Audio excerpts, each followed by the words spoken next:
So hello everyone. Today we have a job update from Amazon and they are hiring for an intern. So we'll be looking after the things that is required for you to apply and all other things. So let's proceed into this video quickly. This is a financial analyst intern and this basically falls under the accounting role.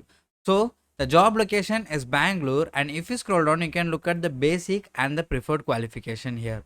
The basic qualification here is you should be pursuing CA and you should have cleared the IPCC preferably in the first attempt.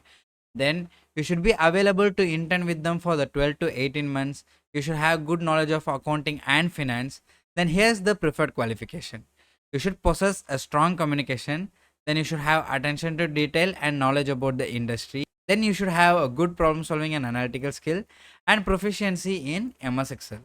If you are looking for the apply link, you can check the description. And I hope this video was very useful for you. And if you found this video helpful, you need to like, share and subscribe, and I will meet you in the next video. Until then, take care and bye.